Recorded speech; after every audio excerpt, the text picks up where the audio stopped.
The cockpit smells like hot metal and old oil. The canopy is sealed tight. The sun is white and cruel above Avalon, Victoria.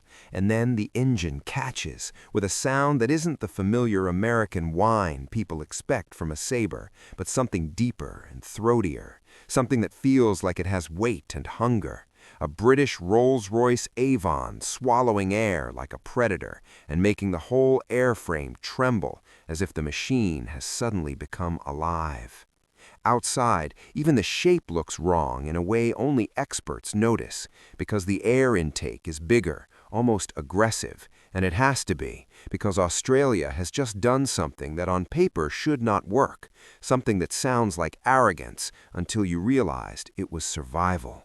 They took America's most famous jet fighter, the F-86 Sabre, and rebuilt its heart, its lungs, and its teeth, changing so much that more than 60% of the fuselage had to be redesigned, and the intake had to grow by 25% just to feed the new engine. And then you open the gun bay and you realize the philosophy changes completely.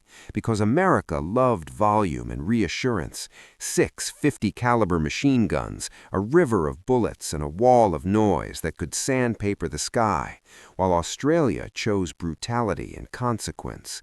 2 30mm ADEN cannons, fewer rounds, but every hit a hammer, every burst a statement. And suddenly, it isn't just a different fighter, it's a different belief about what violence in the air should look like. This is the clash, American firepower versus Australian engineering, quantity versus consequence, a machine built to spray versus a machine built to cut. And here is the mystery that haunted pilots and planners for years. If the Sabre was already the symbol of American jet dominance in the early Cold War, why did Australia feel the need to rebuild it at all? Why risk redesigning a proven killer when the world was already balancing on the edge of nuclear war? And why choose to make it different at the exact moment when difference could get people killed? Because the answer isn't in a blueprint, it's in distance, humidity, and a kind of war that doesn't look like Europe, a kind of war where the enemy doesn't march in columns and the battlefield doesn't have clean horizons, where the air is thick and corrosive, and the line between peace and combat is just a radio call in the night. And to understand it, you have to go back to a moment when Australia looked outward and realized it might be alone. In 1951, the Commonwealth Aircraft Corporation secured a license to build the F-86 Sabre, but Korea was burning, and the cruel logic of war meant that no Sabres could be spared for Australia. So the RAAF bought Meteors from Britain, fighters that would be pushed into the Korean sky almost immediately.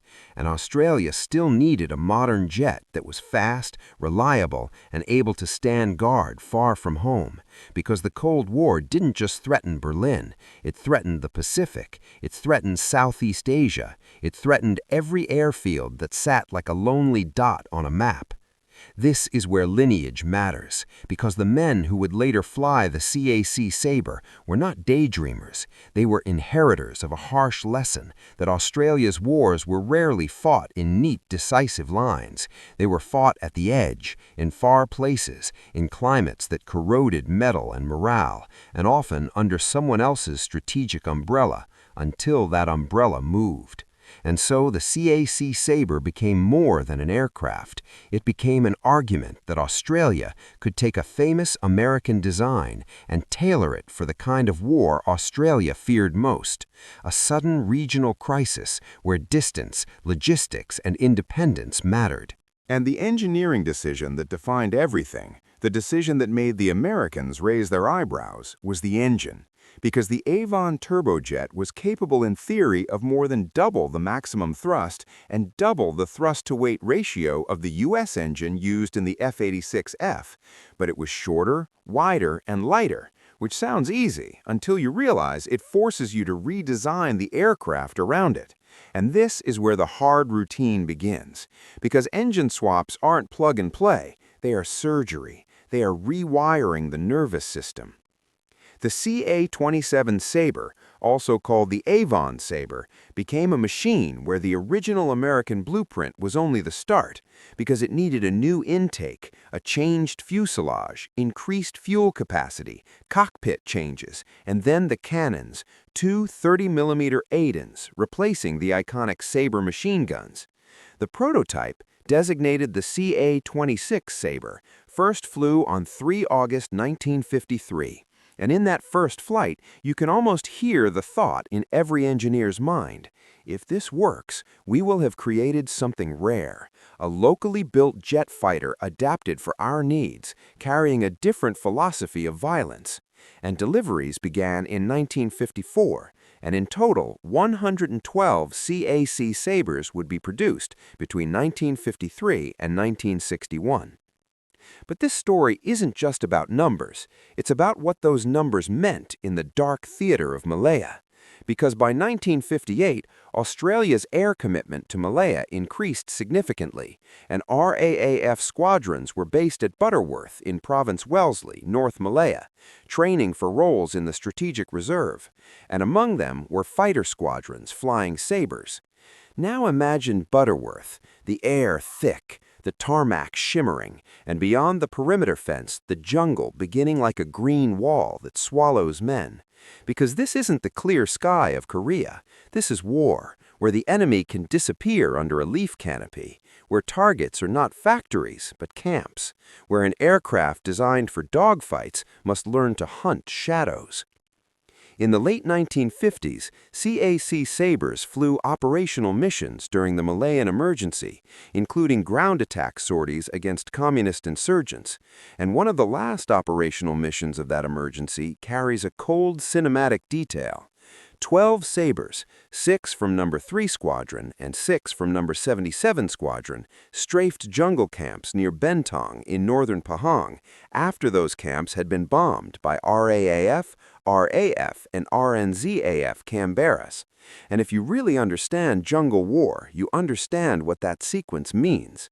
Bombers first to break open the canopy and shatter concealment, then fighters to rake what's left, because the jungle is not a battlefield you can simply see. It has to be forced to reveal its secrets. On those runs, the two ADEN cannons were not just weapons, they were psychological instruments, because a 50 caliber bullet can kill, but a 30mm cannon round changes the air around it. It tears and cracks and punches, and the jungle doesn't just hear it, it feels it. And that matters because insurgent war is as much about fear as it is about casualties. When you're hiding under trees, your world is already small. Your life is a handful of meters, a cooking fire that must stay hidden, a trail that must not be seen, a radio that must not be intercepted. And then above you comes a roar, and the canopy explodes in splinters and dust.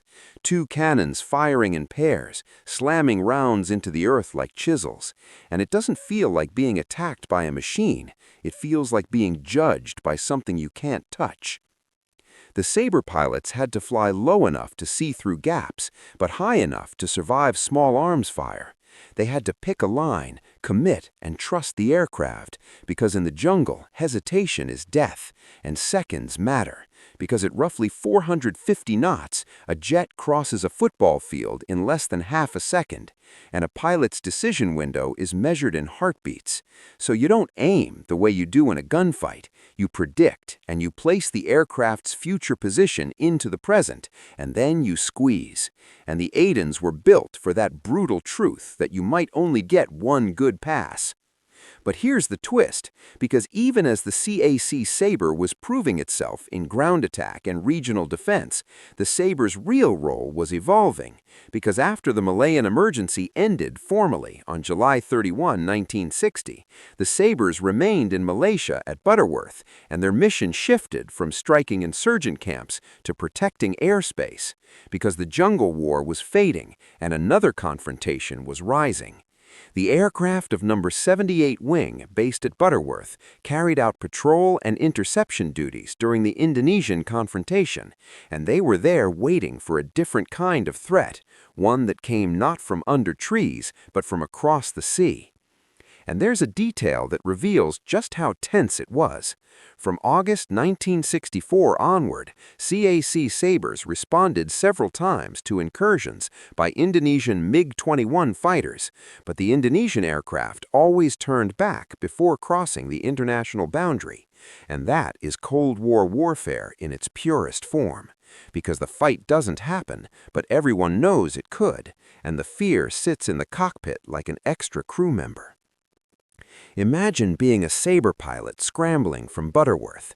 The alarm, the sprint to the aircraft, the ladder, the strap-in, the canopy slam, the Avon spooling hungry, and you're not thinking about glory. You're thinking about what a MiG-21 means, speed and climb rate and missiles and politics.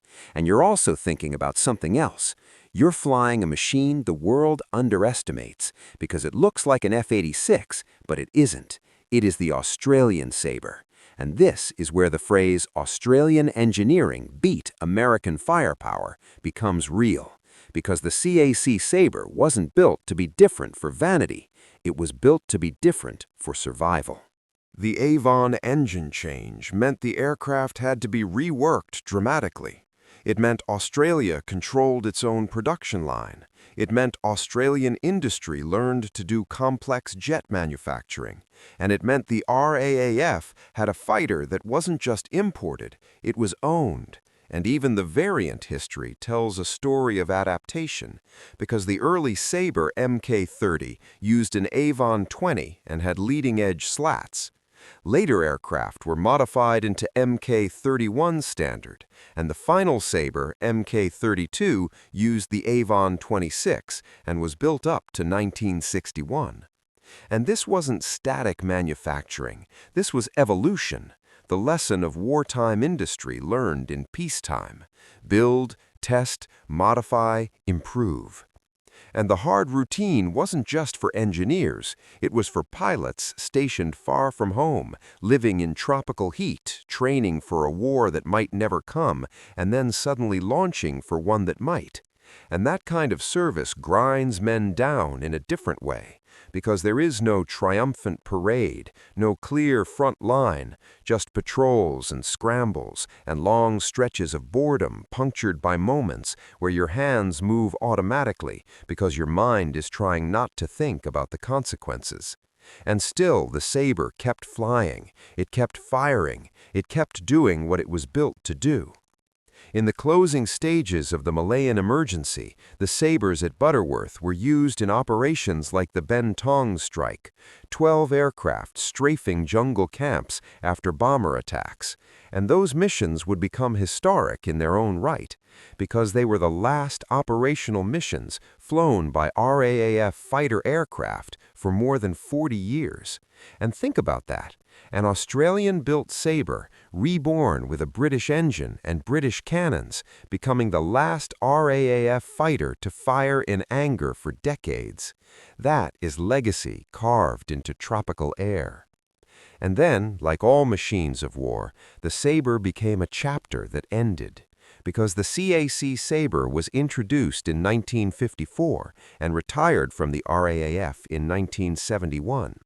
Some aircraft went on to serve with the Royal Malaysian Air Force and the Indonesian Air Force, but the RAAF era, the era of Butterworth, Malaya, and Cold War interception, had passed.